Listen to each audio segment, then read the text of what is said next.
Cette vidéo est pour vous montrer comment télécharger et installer TechSmith Capture et ensuite comment l'utiliser. Donc la première étape, c'est qu'il faut télécharger et on va vous donner l'adresse courriel URL pour pouvoir le télécharger. Donc ici, je mets l'adresse URL et je vais lui dire où ça va être téléchargé. Moi, je vais le mettre dans le répertoire E4Soft Download et je vais créer un répertoire qui va s'appeler Capture et je vais le télécharger à cet endroit-là. Une fois qu'il est téléchargé, je vais l'exécuter. Donc, je vais accepter la licence, je fais Continue. Et donc là, il va passer son installation. Mais la première fois, vous devez créer votre compte qui est un compte gratuit avec TechSmith Capture. Donc, je fais Sign Up. Et je vais ici dire Create a new account et je vais donner une adresse courriel. Par exemple, ici, je vais donner cette adresse courriel. Et le mot de passe, je ne vais pas le divulguer.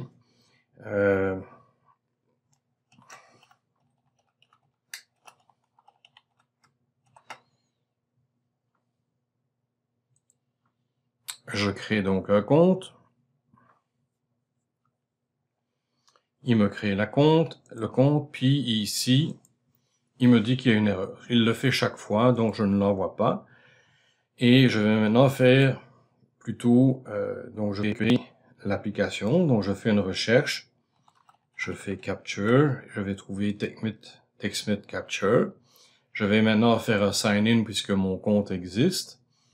Et d'ailleurs, il s'en rappelle. Je lui fais la connexion. Je donne le mot de passe.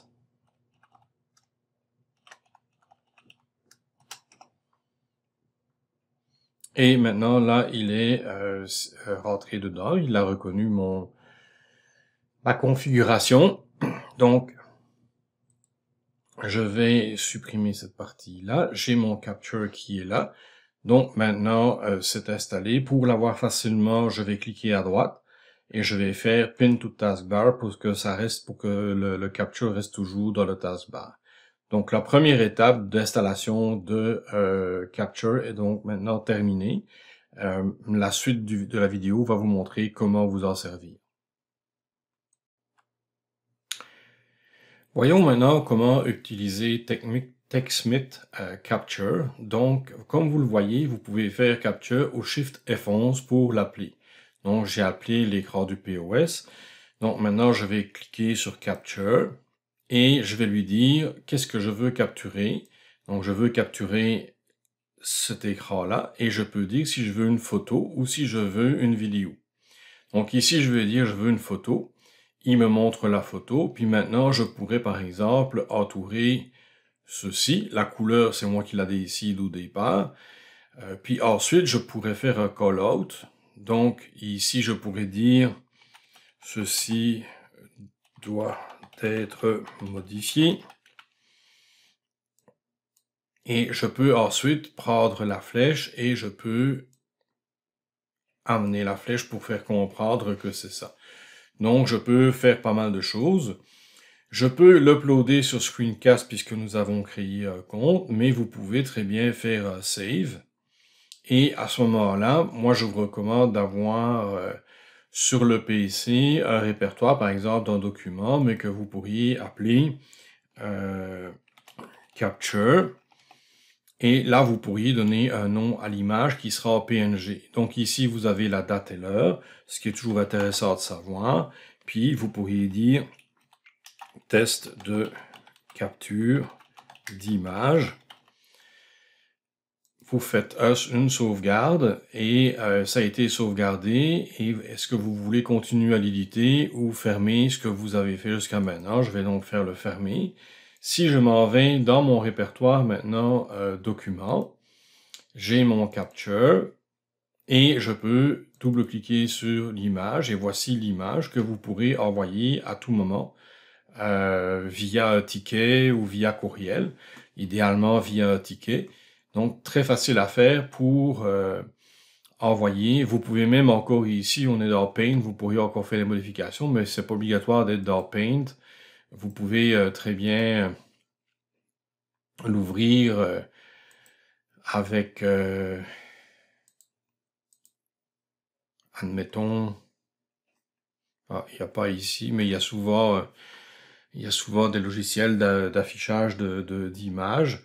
Mais ici, c'est avec Paint. Mais donc, vous pouvez donc l'ouvrir et l'envoyer si vous le désirez. La suite de cette vidéo sera pour faire justement une vidéo avec TechSmith Capture. Faisons maintenant une petite vidéo. Donc, si je clique sur Capture et je veux faire une vidéo de cette partie-là, mais je peux très bien maintenant dire que je veux faire une vidéo. Et à partir d'ici, je peux dire si je veux, on veut prendre le système audio, mais et ici on pourrait mettre un micro s'il y a micro. On pourrait choisir lequel, mais vous voyez, il n'y a pas de micro, il n'y a pas de caméra, donc on ne peut pas le prendre. Et donc, on peut à partir de là démarrer le recording. Évidemment, idéalement, ce serait d'avoir un micro pour pouvoir mettre de la voix qui va avec. Donc, une fois qu'il est démarré, je pourrais décider de vendre Chili Viande, puis de faire Chili B. Et puis ensuite, je peux aller dans paiement, puis bon, là, on est à l'écran, on va dire que c'est un paiement comptant. Je fais fermer, je vais pouvoir je suis en mode formation sur la base de données formation, donc ça n'a pas une grande importance. Je vais faire créer la facture et je vais pouvoir montrer tout ça et je vais donc avoir une vidéo et je vais fermer ma vidéo et ma vidéo vient d'apparaître. Donc je peux la rejouer pour voir si c'est bien ce que je voulais, si je suis satisfait de la vidéo que j'ai faite. Et une fois que je suis satisfait, à ce moment-là, la vidéo, je peux l'uploader sur Screencast. Et une fois que c'est uploadé, vous avez un lien que vous pouvez nous transmettre via le ticket. Donc vous pouvez faire copie et nous le transmettre via le ticket et nous aurons accès à cette vidéo, bien évidemment, via Screencast. Donc, pas très difficile à faire et ça peut être très utile pour nous aider à vous aider. Nous vous souhaitons une excellente journée ou soirée et merci de nous avoir écoutés.